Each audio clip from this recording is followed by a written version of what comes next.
On the throne again. You know, after a big meal, this is where I'm heading. Oh, easy come, easy go, right?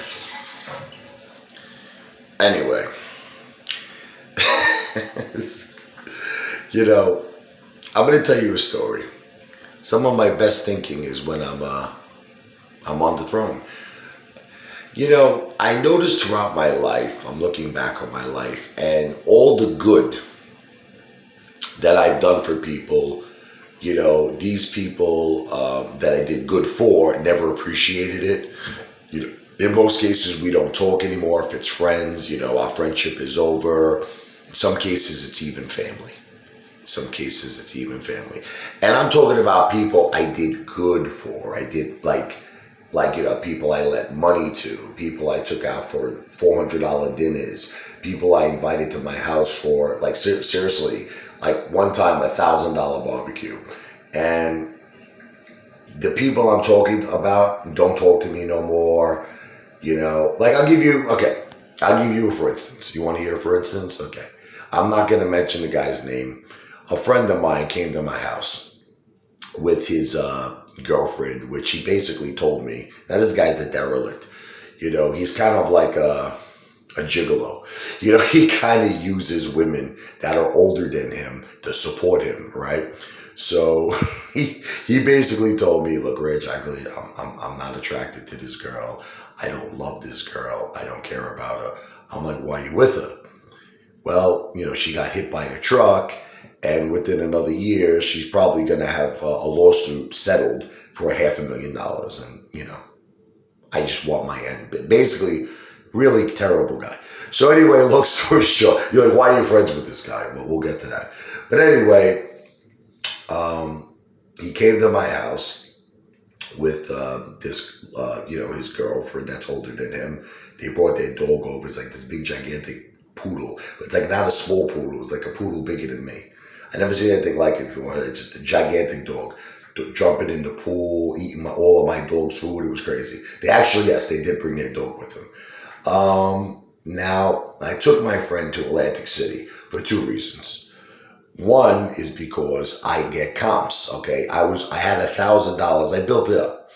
You know, just over going back and forth to gambling. I built up about $1,000 worth of comps. I decided to use it to get like tremendous amounts of food because this is my good friend. So I said, you know, look, let's take a drive over there. Whatever, have a couple of drinks. We'll get a ridiculous amount of food. Go to Gordon Ramsay. I'm talking about, like, you know, the best food. You know, five, six, seven steaks, every type of appetizer you can think of, every type of side you can think of. Load up the boat. So that's what I did. Now, when we were at the casino, this woman, this older woman that he's dating, that he's using, he doesn't care about, seems to be extremely jealous. So she sends him a text message and he shows me. She's like, are you with like prostitutes right now? Are you taking drugs? Like crazy shit. And I'm just like, what the F is this? You know? She's like, bro, he was telling me, Rich, this girl's crazy, you know. I'm just doing it for the money. I'm like, what's the odds of that? I don't know. I don't know what to tell you, bro. So whatever. We finally got our food. We're driving home. It's about a half an hour drive from Atlantic City to where I live. Okay. Now, she texts him again. She's like, where are you? What are you doing? Who are you with? So I'm like, bro, just call her up, man. Let me talk to her. He's like, all right. So we call her in the car and I'm like, listen, I said, we are not with prostitutes. I said, come on. I said, I told you, we're going to pick up food at Gordon Ramsay. We're going to be home in about 30 minutes. She's flipping out. I just told her, I'm like, listen, I mean, she was really a nut, this woman. I mean, but then again, is he any better because of what he's doing, right? Like, he doesn't really love her. He's using her. So I said, listen, here's the situation. See, when I eat, you probably don't know this, I need peace. I need like serenity. You understand? I can't have arguing, fighting. I can't do it. I can't eat in peace. I just can't do it. So, see, people who are close to me know this. You see this, you're learning something new about the Apefather. When the Apefather eats, Like seriously, like we put all of our problems on the side. I don't want to talk about nothing negative. I just want to have a very enjoyable dinner, okay, with my family. And that's it. Let's just have fun and enjoy ourselves. So I told her, I said, listen, when I get home, here's the situation. I mean, look, if you have a problem with your boyfriend or whatever it is, do it in private. When you get home, have an argument with him, do whatever you want. But I am bringing $1,000 worth of food for all of us to enjoy and eat. I am kindly asking you, please stop. She was screaming on the phone, like she acted like a lunatic. Please stop screaming. We have children. Please stop. Okay, so anyway, I get home. As soon as we get home, she just goes right at my friend, cursing at him, screaming at him, flipping the F out, like just bat crazy psycho shit. My kids were getting afraid.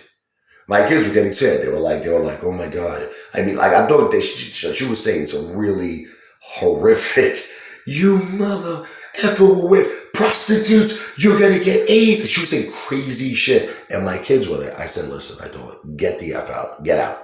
I threw her out. I said, take the steak, take it. She took it, in her mouth. I said, get out. Get out of my house. All right, get out.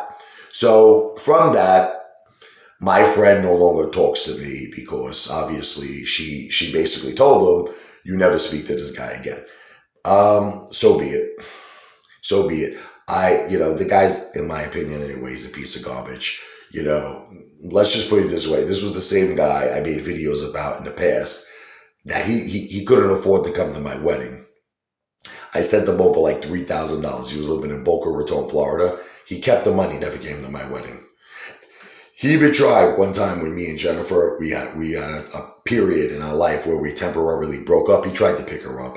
Listen, my friend John from Brooklyn told me, why do you break bread with this guy? Like we go out for dinners.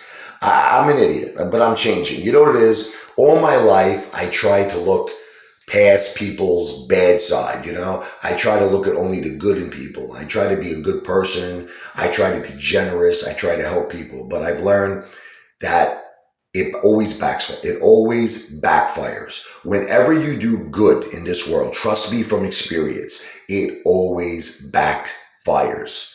So you might as well not be good.